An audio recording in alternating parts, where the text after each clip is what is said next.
À la mi-juillet, c'était les ESPYs, la soirée qui récompense les athlètes dans le sport américain. C'était animé par Marcelo Hernandez, un humoriste. Et à un moment donné dans la soirée, Marcelo a félicité un joueur de football pour un record. Puis il a dit que lui aussi, il allait battre un record. Il a dit je vais battre le record du nombre de joueurs de baseball dominicains nommés en 1 minute.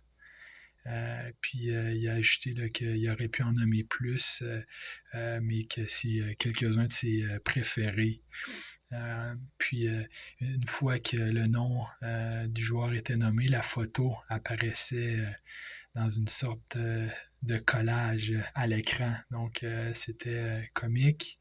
Euh, donc aimeriez-vous connaître la liste des joueurs qui ont été nommés par Marcelo? Donc ça a commencé avec Felipe Alou, qu'on connaît, Moïse Alou, Mati Alou et Jesus Alou. Euh, donc, parenthèse par rapport à ça, donc il y en a qui se demandent des fois si Philippe devrait être au Temple de la Renommée. C'est euh, c'est c'est soulevé là, par les gens qui l'ont connu. Il y avait Philippe qui a dit à la blague au San Francisco Standard, un journal, il a dit si on nous prend les trois ensemble, on forme tout un joueur de baseball.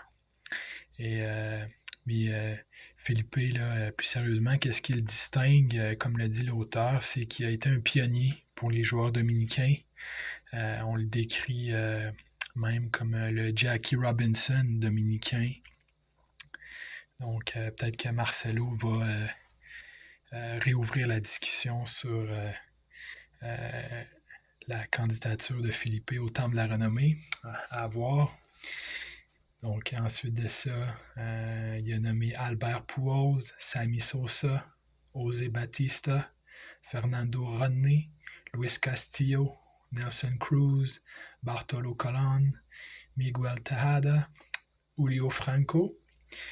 Julio Franco qui lui aussi a quelques records à son actif. Celui du joueur le plus âgé à avoir frappé un grand chelem, 47 ans, et le plus âgé à avoir frappé un circuit dans le baseball, 48 ans.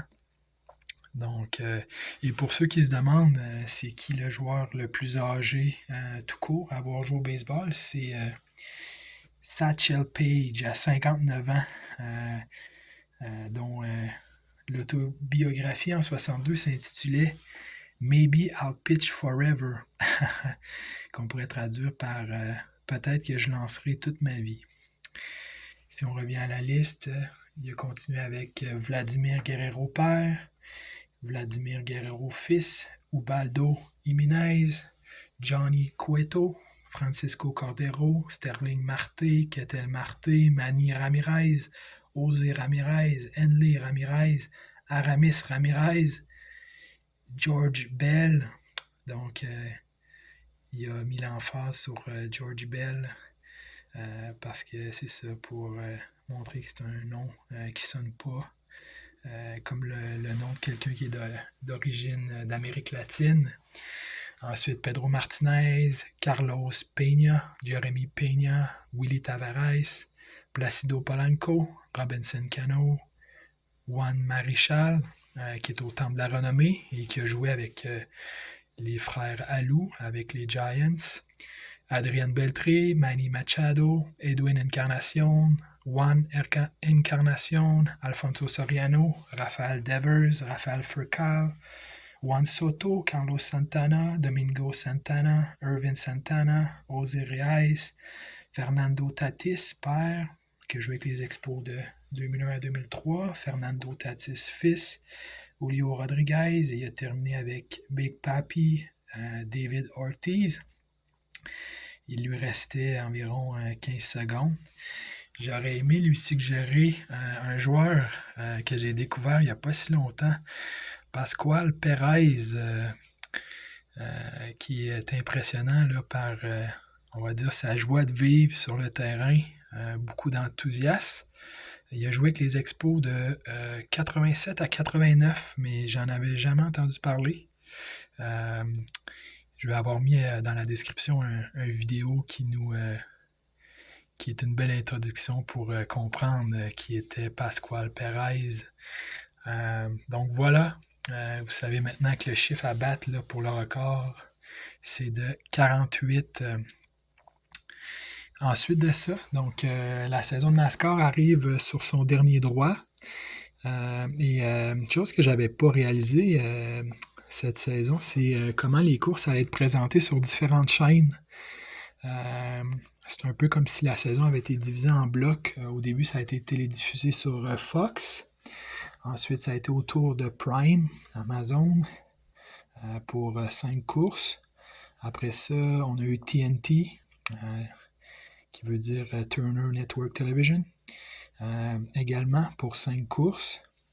En fin de semaine dernière, c'est la chaîne USA Network qui a débuté leur série de 10 courses et la saison va se conclure avec 3 courses à NBC. Le bon côté de ces changements-là, c'est que ça nous fait voir plusieurs formats de présentation, plusieurs styles. C'est quasiment comme un cours de diffusion qu'on a eu là. C'était le fun de voir de semaine en semaine qui allait être dans l'équipe de présentation. Parce que c'est ça, contrairement à d'autres sports où les personnalités sont comme plus exclusives à leur réseau, cette saison, ça n'a pas été le cas. Donc, par exemple, on a vu Dale Earnhardt et Steve Letard qui ont été avec Prime et aussi avec TNT. Un autre exemple, là, Jamie McMurray qui était à Fox et aussi à TNT. Et le moins bon côté de ça, ben, c'est que quand on commence à être familier, à s'attacher à un format, ben, ça change.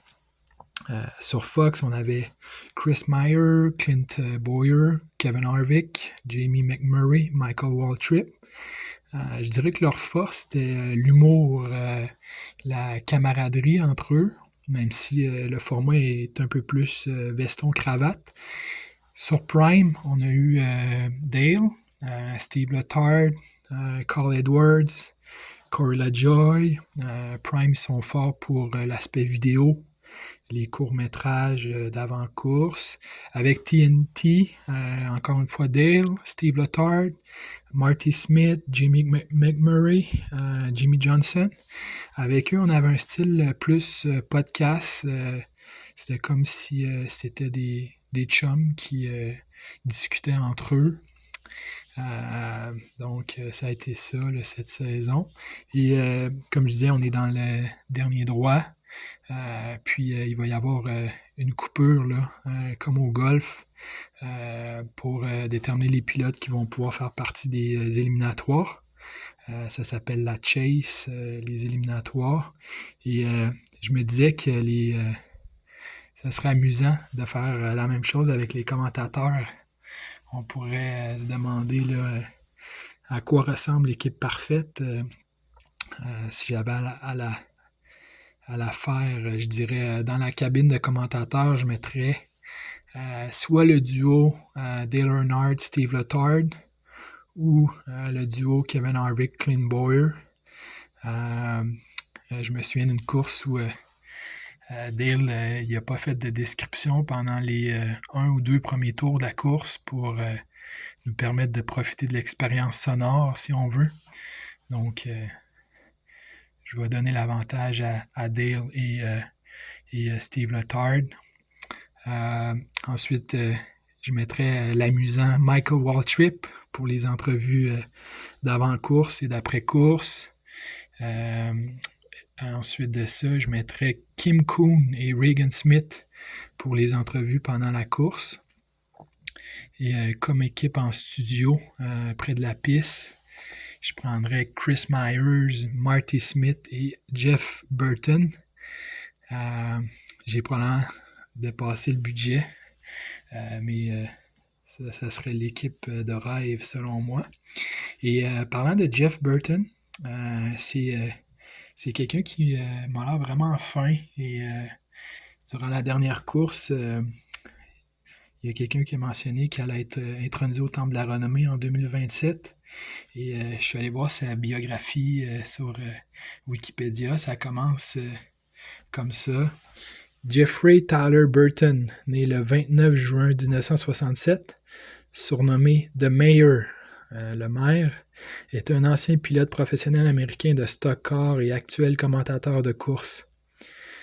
Fait que je me suis demandé c'était quoi la petite histoire derrière le surnom. Je suis allé lire l'article en référence.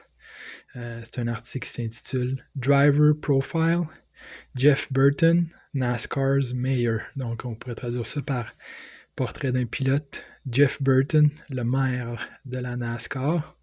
Et j'ai traduit une partie du début de l'article que je trouvais intéressante. Donc, voilà comment que ça commence. Donc, pour la plupart des pilotes de NASCAR, il y a un groupe de fans qui soutiennent le pilote et un autre qui sont contre lui. C'est pas le cas pour Jeff Burton. Tout comme Mark Martin, peut-être, il fait partie de cette rare catégorie de pilotes que tous les pilotes et tous les fans semblent respecter, même si ce n'est pas celui qu'ils supportent. Dans les cercles de NASCAR, JB est surnommé The Mayor. Non seulement est-il respecté pour son style de course propre, mais il est également connu depuis longtemps comme l'un des principaux défenseurs de la sécurité dans le garage. Stewart, Earnhardt et même Gordon ont beaucoup de respect, mais il ne fait aucun doute que Burton serait probablement l'homme vers lequel les pilotes se tourneraient pour être leur représentant si ce sport se syndiquait. À chaque interview, Burton semble montrer suffisamment de caractère pour être cet homme viril que les pilotes apprécient, mais en même temps, il sait inspirer le respect avec une certaine courtoisie et en n'étant pas un porte-parole du genre « in your face ». On pourrait traduire ça par confrontationnel. Donc voilà pour Jeff Burton. J'ai réalisé que je n'étais pas le premier à l'apprécier. Donc merci d'avoir écouté et je vous dis à la prochaine.